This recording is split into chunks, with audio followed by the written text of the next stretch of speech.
Hey there, friends and enemies. Jopie here again, and today we got our first sneak peek at the covers for the upcoming Commander decks in the Marvel Superhero set, which will launch later this summer. And I think it's interesting for several reasons that I'm not seeing a lot of other folks talk about. So I wanted to kind of jump into that, mention what I think these precons are going to be like, and why I'm genuinely excited about some of them and cautiously optimistic about the others. Either way, I do feel like these commanders are not entirely surprising. We have Doom Prevails, which is Connive for power and drain life. That could be interesting. It's a blue, black, and red deck. We've got the Fantastic Four, which is four color red, green, white, blue. It says non creature spells, protection fields. So then we've got Wakanda Forever, which is green and white. Power up with artifacts, and then reign as the monarch. So I think that's an interesting option. And finally, we have Avengers Assemble, red, white, and blue, obviously. Grow your ranks and equipment encounters. So if I'm going to start with that one first and foremost. If you've used the Captain America card from the Secret Lair previously that we had, that makes a lot of sense. Red, white, and blue, obviously, color thematic makes just fits there quite well. And then also he uses artifacts, obviously with his shield, and then also building his Avengers to assemble makes a lot of sense too. We see here too on the art we've got Captain America as well as Nick Fury here, who will be in that deck and will probably be the secondary commander.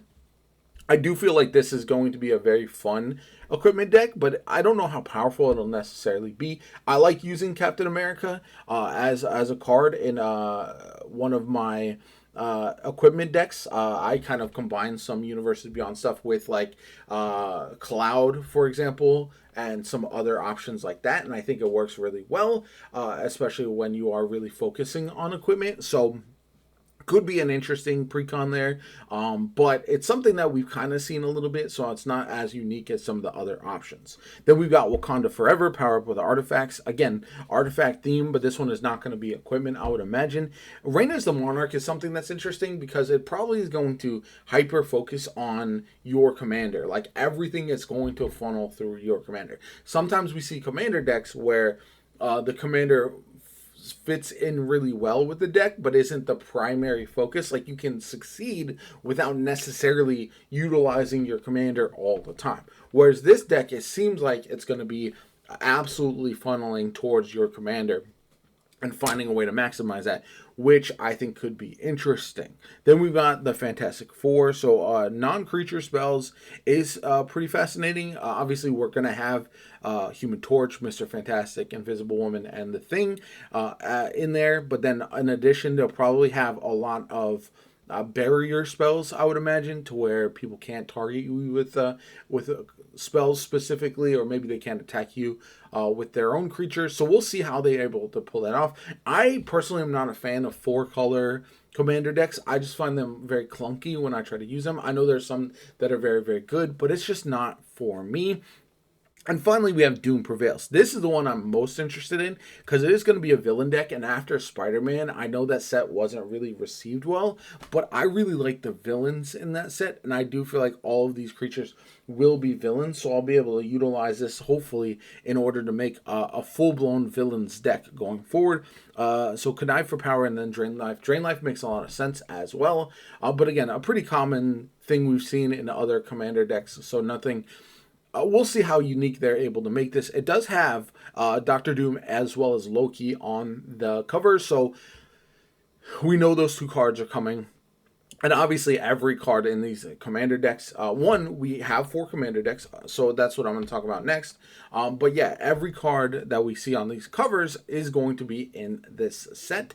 And so that's a bare minimum for the legendary creatures that we're going to see, which is nice. They're really focusing on a wide range of Marvel superheroes. Now, some things to talk about. One, it's clear that this is going to be the tentpole set of the year. This is going to be the biggest one, like Final Fantasy last year. I think that's going to disappoint a lot of non-Universes Beyond fans. So that's just something that I'm unsurprised by. But I feel like this set has a much higher potential for success because there will be a lot more strong cards, similar to what we saw in the Final Fantasy set. Even though thematically, I don't think it's going to be as exciting. Number 2, we do have 4 commander decks. Obviously, with Lore and Beyond, we only had 2. I think for Teenage Mutant Ninja Turtles, we have 1. But either way, that's kind of a good indication on how big the set is going to be and how much of a focus commander will be for that set as well. But there is one kind of set of cards that is missing from this, and I think might be missing from the set entirely outside of a few exceptions, and that is the X-Men. So the reason I bring this up and why I think it's pretty fascinating and very telling about the future is we know that the Marvel collaboration with Magic is signed on for multiple sets. So we had Spider-Man, we have Marvel Superman. I would imagine X-Men will get their own set. Now, one exception could be Wolverine, who has traditionally been an X-Man, but also is an Avenger, and we've seen him already with the Secret Layers in the past. Storm was also in the Secret Layers, and she could be a secondary option as well. I don't know if she's one that they're going to include or not, but she has been associated with, for example, Black Panther and Wakanda, and some other characters who are outside of the X-Men, outside of the X-Men. So I do think we will get a full separate X-Men set, and there's enough cards and characters to separate the two. But we'll have to wait and see. I think this is, again, I would imagine if we were getting the X-Men included in this Marvel superhero set, they would have gotten their own precon, probably ahead of Black Panther and the Wakanda Forever set, I would imagine, just because, one, it'd be far more popular, and two, obviously this with just Black Panther on here, we don't know if they're even going to have, like, what the secondary commander is going to be, what other characters they can use that are from Wakanda. Maybe they do include Storm in a commander deck like this, but more likely we'll see Shuri, we'll see M'Baku, we'll see some of those other characters who are very well known, but maybe not necessarily as exciting as the X-Men would have been. However, there's so many X-Men that are available in the comics and in the MCU and all of that, that I think, or in the Marvel universe in general, not the MCU specifically, but that you can definitely build a whole set around that much easier than you could the Spider-Man set. So I found this to be pretty fascinating. I'd love to hear from you guys. Are you looking forward to these commander decks? If so, which one will you be picking up? I believe I would start with Doom Prevails, and then maybe Avengers Assemble, Wakanda Forever, and then the Fantastic Four last. I want all the Fantastic Four characters, but I don't want a 4-color commander deck. Personally, that's just kind of a preference of mine, but I'd love to hear from you guys. Let me know in the comments down below. Like the video as always, comment, subscribe, have a good one, and I'll catch you all later.